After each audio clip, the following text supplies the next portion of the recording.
everyone, welcome back. Short video today. This week got away from me time wise. It was my first week with students. My last video was my first day of school prior to students.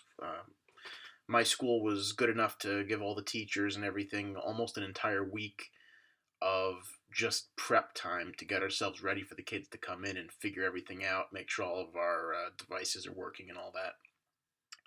So, starting out with COVID policies and all the craziness that's been going on with reopening school and everything, it got me thinking off on a tangent a little bit to something I learned quite a while back that I don't think I truly understood until this week.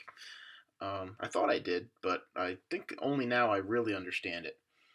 Um, we've been doing this series for new teachers here, and I've talked a lot about, ways to help yourself and that sort of thing, and there's more of that to come.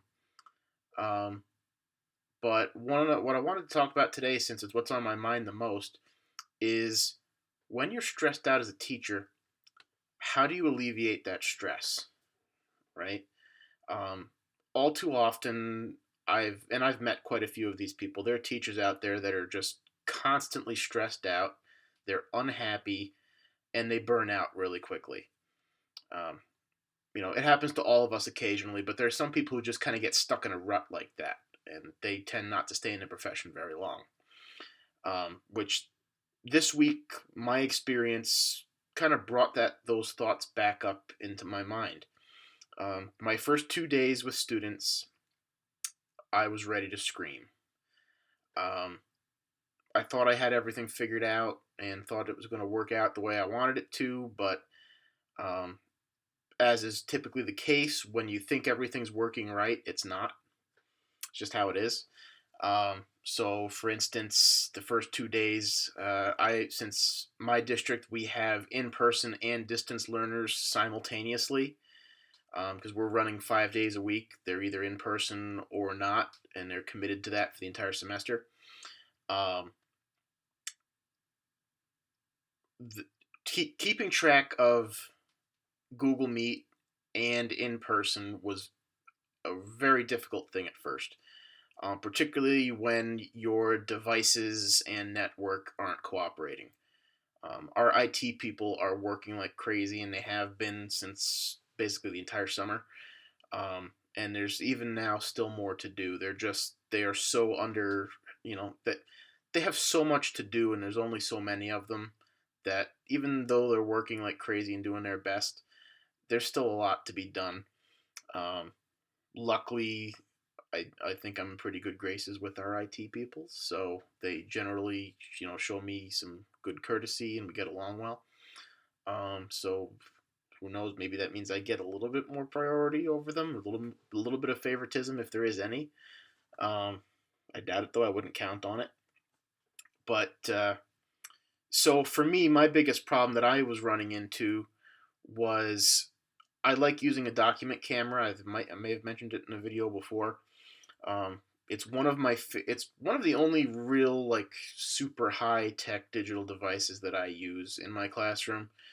My whole philosophy has always been to do things hands on with as little computers as possible, which, for the new school year has been a very new paradigm shift for me because I've gone almost completely paperless with my kids. Um, so my document camera has been running into issues with Google Meet because I'm trying to project the same thing simultaneously through the Google Meet and with my projector for the kids that are in the classroom in person. And the issue I was running into is it would show up correctly for Google Meet, but the image would be upside down and backwards for the in-person kids, and I had no way to rectify it. If I fixed it for the in-person kids, it'd be backwards for the Google Meet. If it was backwards for the in-person, it was straight for the Google Meet. So there was no way around it, and I was getting so frustrated. Tabs were closing, nothing was working properly. At one point, I even went through a lesson without realizing that since there was something wrong with the trackpad on the laptop that was assigned to me for doing the live streaming of the class, um, I did an entire lesson for a group of kids, and the computer was muted the whole time. And unfortunately, I was too far away from the screen to see them in chat saying, "Hey, you're muted. Turn the sound on." So I did, I went almost 15 minutes with those kids just staring at me, and you know, it was frustrating. It was frustrating to say the least. The last thing you want, especially when you have students that you haven't had before, is to feel like they think you're a moron. Um, I'm sure I'm not the only teacher who has felt this when they have computer issues like this, especially because I'm particularly terrible when it comes to luck with computers.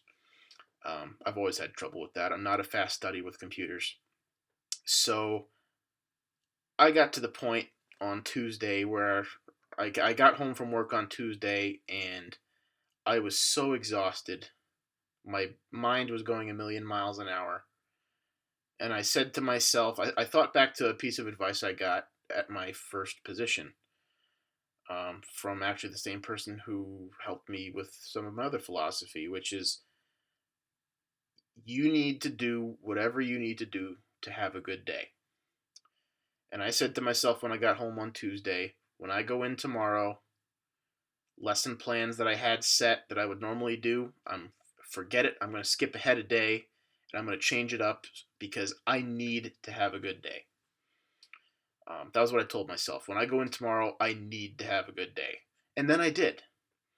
I did what I needed to. I said, okay, I'm not going to mess with the document camera today.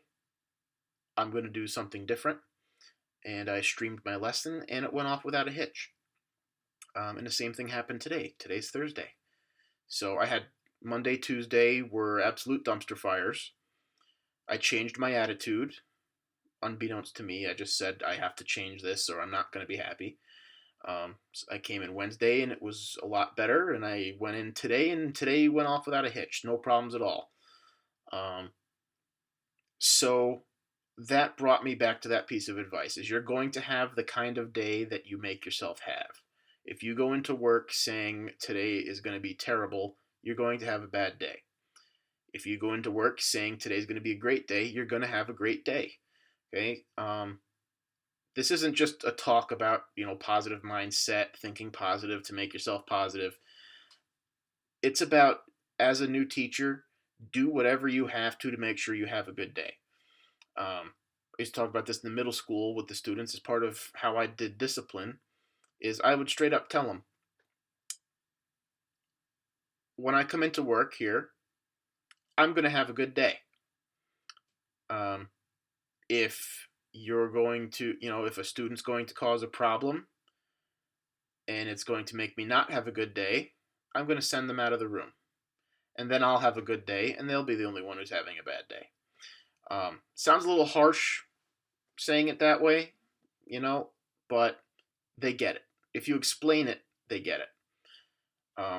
They know that you're not here to police them or, rule with an iron fist or anything like that, but they understand that you're not going to deal with nonsense. Um, and that equally applies to yourself. When you cause stress for yourself, find a way to get rid of that stress. Okay? In my case, the stress all stemmed from the document camera and the projector. So I said, okay, I'm not using the document camera or the projector for the rest of the week. And that's what I've done. And I left work yesterday and I left work today, and it felt like I had left a normal work day pre COVID 19, which really was just a wonderful thing. So I'm going back in tomorrow, fresh minded. I'm going to have a good day, and I hope you all do too. We'll see you next time.